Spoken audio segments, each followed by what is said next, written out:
মসি ও লাল সাগরের রহস্য। হাজার বছর আগে ইতিহাসের এক ভয়ঙ্কর রাত,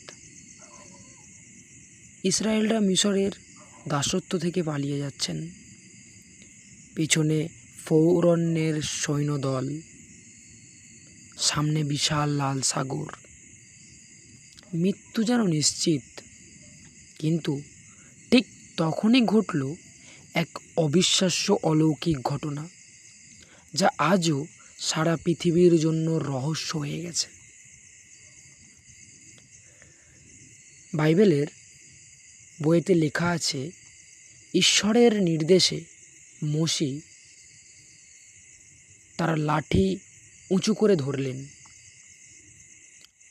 তখন প্রবল বাতাস বইতে শুরু করলো, আর মসি তার লাঠি দিয়ে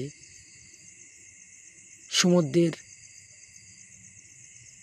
মধ্যে গাঁথলেন, আর লাল সাগর মাঝখান দিয়ে দুভাগ হয়ে গেল।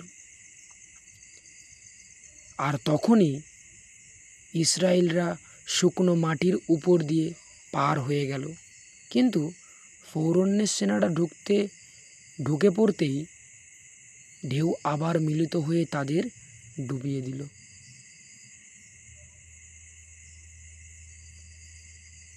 কিন্তু প্রশ্ন হলো, সত্যিই কি সমুদ্র দুভাগ হয়েছিল, নাকি এটা ছিল কোনো প্রাকৃতিক ঘটনা?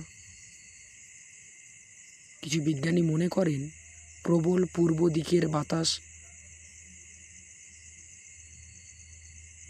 সমুদ্রের জলকে সরে যেতে বাধ্য করতে পারে। কেউ বলে এটা হয়তো জোয়ার ভাটা এক অদ্ভুত মিল। কিন্তু এত সঠিক সময়ে এত নিখুঁতভাবে এটাকে কি আমরা কেবল কাকতালীয় বলবো?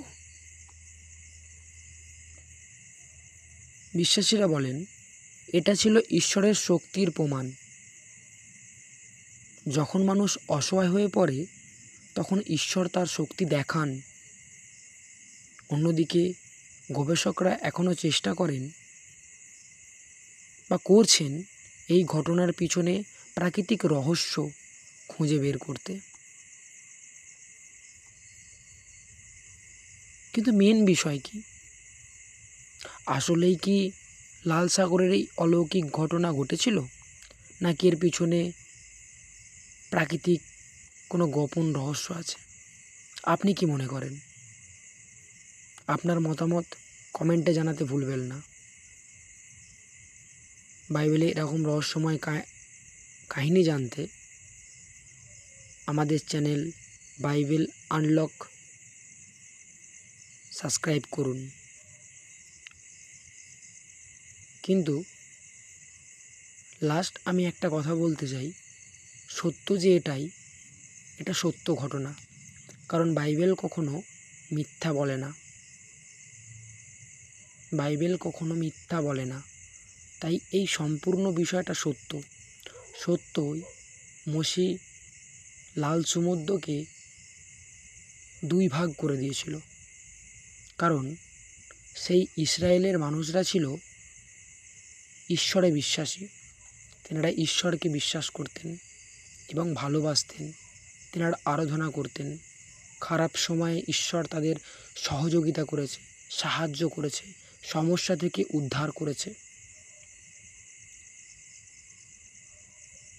কিন্তু এটা কি আপনারা বিশ্বাস করবেন যে সত্যি ঈশ্বর এত কিছু করতে পারে? কিন্তু হ্যাঁ, বাইবেলে সত্যই এই সমস্ত বিষয় বলেছে। সকলকে নমস্কার।